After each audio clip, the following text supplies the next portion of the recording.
no debt. Liddy grew up in a poor home in Rwanda. Her biggest desire was to graduate from a university so she could get a good job and support her parents. But how?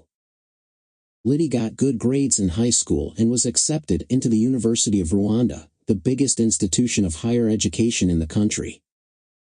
However, she didn't win one of the few government scholarships, and she couldn't afford to pay the full tuition on her own. In addition, her parents didn't have the money to help. However, Liddy's parents also wanted her to study. They helped her gain admission into the School of Nursing at the Adventist University of Central Africa, where the tuition was more affordable. Liddy was elated. For many years she had wished to become a nurse and to help sick people. Now was her chance to obtain the education that she needed in order to fulfill her dream. She joined a class of 35 nursing students at the start of the school year. Unlike the University of Rwanda, where she would have been lost in the crowd on a sprawling campus, the Adventist University of Central Africa had only 70 students on a small campus. She found that everyone was kind and welcoming and lived together like a family. The teachers were friendly and, in addition to teaching, spent extra time with students during morning worship, midweek prayer meeting, and Sabbath worship services. Liddy came from a non-Adventist family, but she knew something about the Sabbath.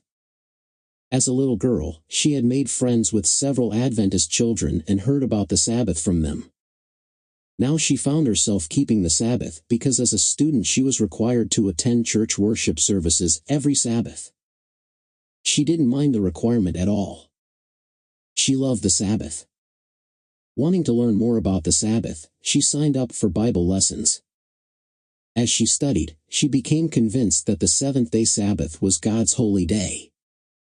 But she put off a decision on giving her heart to Jesus in baptism. If I pass all my first-year courses, then I'll get baptized, she told herself. She passed all her first-year courses. But again, she put off a decision on getting baptized. In her second year, she began to struggle to pay for the tuition. Money got so tight that it looked like she wouldn't be able to finish the year. She made a deal with God. If God allows me to complete my second year of classes, then I'll get baptized, she said. She finished the second year. This time she kept her word. God had blessed her in an amazing way, and the least that she could do was give him her heart. Liddy got baptized. But the debt problem remained. Her parents didn't have the funds to help, and Liddy struggled to earn money as she studied. Life became extremely difficult for her, and she missed several of her final examinations. A bright spot during those dark days was her Adventist classmates. They prayed with her and encouraged her not to give up. She finished her third year. At the start of what would have been her fourth and final year of studies, it became clear that she would have to drop out of the university. She owed more than 1 million Rwandan francs to the university. With the debt, she was not allowed to register for classes. Liddy started to work full-time to pay off the debt.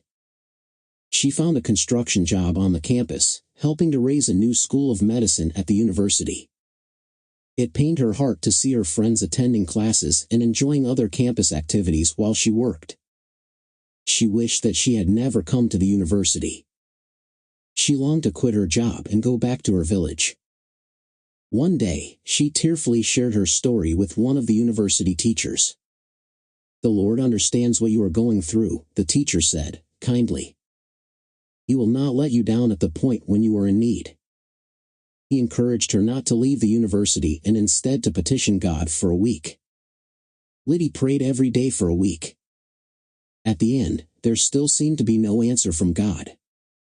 The teacher encouraged her not to give up. "Keep praying and keep waiting for God's answer," he said. Liddy pleaded with God every day for another week. At the end of the second week, she received an unexpected phone call. A family friend called to offer her the exact amount of money that she needed to pay off the debt. Liddy was overjoyed. Her prayers had been answered. She paid off the debt and, by studying hard, managed to catch up with her classmates quickly. Liddy graduated with a bachelor's degree in nursing from the Adventist University of Central Africa in November 2021. The Lord not only answered my prayer, but He also planted a seed of resilience and patience in me to serve Him wherever He sends me, she said. Thank you for your 13th Sabbath offering in 2016 that helped build the School of Medicine at the Adventist University of Central Africa. The school opened in 2021. Part of today's 13th Sabbath offering will help build homes for new faculty at the School of Medicine.